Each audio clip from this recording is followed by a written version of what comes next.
उत्तर प्रदेश भारत का सबसे बड़ा राज्य, 25 करोड़ से भी ज्यादा की आबादी और इस राज्य की कमान जिस व्यक्ति के हाथ में है उसको लोग अलग अलग नाम से जानते हैं। कोई उन्हें हिंदुत्व का बड़ा चेहरा बताता है, कोई उन्हें सख्त प्रशासन बताता है, तो कोई उन्हें राष्ट्रीय राजनीति का सबसे बड़ा चेहरा बताता है। भाई लेकिन एक सवाल है, आखिर एक साधारण लड़का जिसका नाम कभी अजय सिंह बीस्ट हुआ करता था, वो योगी आदित्यनाथ कैसे बना और फिर कैसे वह उत्तर प्रदेश के मुख्यमंत्री बने। आज हम जानेंगे योगी आदित्यनाथ की पूरी कहानी, बचपन से लेकर मुख्यमंत्री बनने तक का सफर।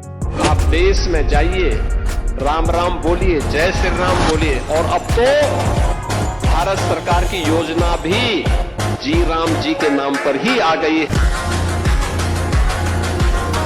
5 जून 1972 उत्तराखंड के पौड़ी गढ़वाल जिले के पंचूर गांव में एक बालक का जन्म होता है। उसका नाम रखा जाता है अजय सिंह बीस्ट। उनके पिता वन विभाग में कर्मचारी थे। परिवार बहुत साधारण था, ना कोई बड़ी पृष्ठभूमि, ना कोई बड़ा रसूख। अजय बचपन से ही पढ़ाई में अच्छे माने जाते थे। गांव के लोग बताते हैं कि बहुत ही शांत स्वभाव के थे, लेकिन उनके नेतृत्व की क्षमता भी दिखाई देती थी। स्कूली पढ़ाई पूरी करने के बाद उन्होंने विषय का सब्जेक्ट चुना था। उस समय किसी ने भी नहीं सोचा था कि ये लड़का भारत की राजनीति का सबसे बड़ा चेहरा बनकर उभरेगा। कॉलेज के दिनों में अजय सिंह बीस्ट की रुचि सामाजिक और धार्मिक गतिविधियों में बढ़ने लगी। इसी दौरान उनका संपर्क हुआ गोरखपुर के गोरखनाथ मठ से हुआ। गोरखनाथ मठ उस समय का समाज और राजनीति दोनों में बहुत प्रभाव रखता था। यहाँ उनकी मुलाकात महंत अवैधनाथ से हुई। अजय उनके विचारों से बहुत प्रभावित हुए। धीरे धीरे उनका विचार आध्यात्मिक जीवन की ओर बढ़ने लगा। फिर एक दिन आया, उन्होंने अपना घर परिवार तक त्याग दिया और संन्यास की घोषणा कर ली। वहीं से अजय सिंह बीस्ट बन गए योगी आदित्यनाथ। ये उनके जीवन का सबसे बड़ा मोड़ था। यजामहे सुगंधिं पुष्टिं वर्धनाम् उर्वारुकमिव बन्धनान् मृत्यो मृक्षयमामृतात् ॐ त्र्यम्बकं यजामहे सुगंधिं। 1990 के दशक में देश की राजनीति तेजी से बदल रही थी। इसी समय योगी आदित्यनाथ जी राजनीति में सक्रिय होने लगे थे। महंत अवैधनाथ उनको अपना उत्तराधिकारी चुन लिया था। फिर आया साल 1998 जब योगी आदित्यनाथ पहली बार लोकसभा का चुनाव लड़े थे और वो गोरखपुर से चुनाव भी जीते। आदित्यनाथ अहम आदित्यनाथ लोकसभाया सदस्यत्वेन निर्वाचितः निश्चितेन परमेश्वरस्य नाम्नः सपे यदहं विधिना स्थापितं भारतस्य संविधानं प्रति सत्यां श्रद्धां निष्ठां च धारयिष्ये यदहं भारतस्य संपूर्ण प्रभुत्व संपन्नतां अखंडतां च रक्षिष्यामि तथा यत्पदं गृहीतुमहं उद्यमस्मि तस्य कर्तव्यानि श्रद्धापूर्वकं निर्वक्ष्यामि।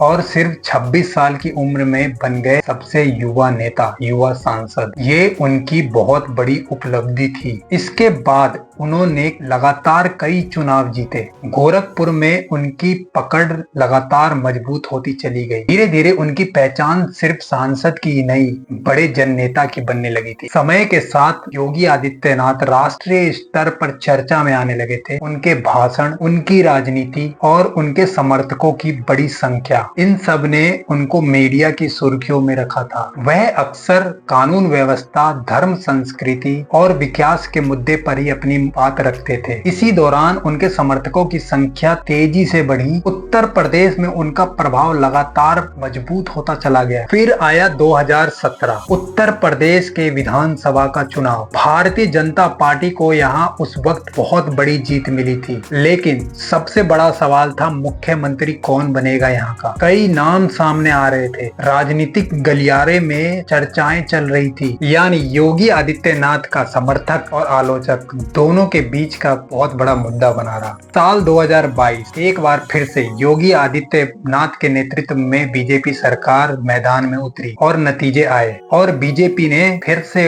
सरकार बनाई और योगी आदित्यनाथ लगातार दूसरी बार वहां के मुख्यमंत्री भी बने।